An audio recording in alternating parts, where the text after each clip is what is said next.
안녕하세요. 송산 케미TV입니다. 자, 베트남의 이 나노젠 나노코박스 방식이 이제 단백질, 제조합 단백질 개발 방식인데, 이런 제조합 단백질 합성 화학 방식으로 개발된 것 중에 하나가 노바백스 백신이 있죠.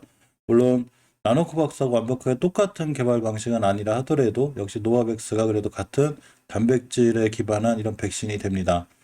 물론 지금 백신의 출시는 꽤 늦은 경향은 있어요. 지금 모든 나라들이 거의 많은 백신을 맞았고 부스터샷까지 지금 맞고 있기 때문에 실질적으로 이 나노젠 나노코박스 백신이 나와서 HLB 얼마나 큰 효과를 줄까 이렇게 생각할 수도 있지만 실질적으로 가격적인 면에서 경쟁력이 있고 저소득 저개발 국가들까지는 아직 백신들이 다 보급되지 못했기 때문에 실질적으로 이 동남아시아 밑에 쪽이나 또는 아프리카 지역 같은 데는 좀 저소득 개발 국가들 백신이 필요한 상황이기도 합니다. 물론 그런 거에 대한 실망감으로 인해서 벌써 HLB 주가나 나노젠이 나노코박스가 승인 지연에 따라서 이 HLB 그룹주들의 주가도 많은 부침을 겪었죠. 꽤 많이 떨어져 있고 월봉에서 주가의 이치를 말해주는 대바닥권에 와 있습니다. 자, 그렇지만 어쨌거나 우리가 같은 방식으로 개발된 노바백스에 대한 행보를 잘 지켜볼 필요가 있습니다. 노바백스가 우리나라에서 국내 5번째 백신으로 인정을 받았죠. 이렇게 합성 항원 방식이기 때문에 부작용에 대한 우려감이 꽤 적다는 이런 기사들도 좀 나와 있고, 이런 합성 항원 방식 백신이라는 게 그동안 비형 간염, 이제 독감이라든가 이런 자궁경부 백신 등 오랫동안 인류가 사용해 오던 이런 백신이라는 얘기죠. 그렇기 때문에 그만큼 안정성이 좀 보장된 이런 상황이 됩니다.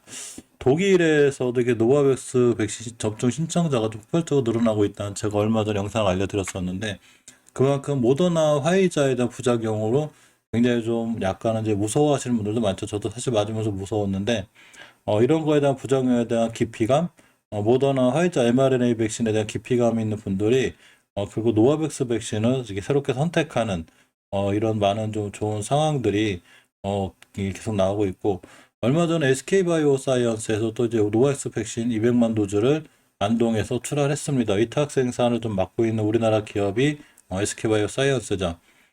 영국에서는 이제 2월 달 초에 이렇게 18세 이상 성인 대상으로다가 노바백스 사용을 승인을 했기 때문에 아까 말씀드린 대로 mRNA 백신인 화이자나 모더나에 대해서 두려움이 있거나 기피감이 있는 분들이 이 노바백스 백신을 좀 맞으려고 하는 이런 상황이 돼 있고 노바백스 백신 FDA에도 이제 승인 신청서를 냈기 때문에 이번 달 안에 이런 승인 기대감이 있고 필리핀도 역시 승인 대열에 합류했습니다. FDA에서까지 승인이 나면 앞으로 나노코박스도 같은 길을 걷지 않을까 싶은데 물론 좀 늦은 감은 있어요. 그래도 어쨌거나 승인 안 나는 것보단 승인 나는 게 주가에 도움이 되기 때문에 우리가 반드시 좀 신경 좀 쓰는 게 좋습니다. 일단 우리나라 국내에서 접종 예를 좀 보면 열도 안 나고 팔도 안 아프고 이런 어떤 좋은 후기들이 좀 나오고 있고 또 어떤 뻐근함 저도 이제 사실 백신 맞고 이제 전 화이자 맞았는데 약간 뻐근함이 이틀 동안 있었습니다. 근데 어쨌거나 노바백스 백신 같은 경우는 또 뻐근함도 없고 노바백스 맞으니 산모 놀랐다는 유형의 기사들이 좀 있는데 물론 이런 몇 가지 기사로 나가만으로도 노바백스 백신이 이렇게 좀 부작용이 없구나 이렇게 생각하는 무리가 있을 수 있지만 전체적으로 이 단백질 백신이라는 개념 자체가 전체적으로 인류가 오랫동안 좀 사용해온 백신으로서 그나마 좀 부작용이 덜하다는 이런 좀 얘기들이 좀 들리고 있어서 사실은 이 나노코박스의 백신도 상당히 좀 안정적이고 누유통에도 쉽고 효과가 어느 정도 있을 수 있는 그러니까 효과는 좋으면서도 가격은 저렴한 또 이런 상황이 이제 펼쳐지면 사실 HLB 그룹주들한테도 좋은 이 어떤 효과를 줄 수 있습니다.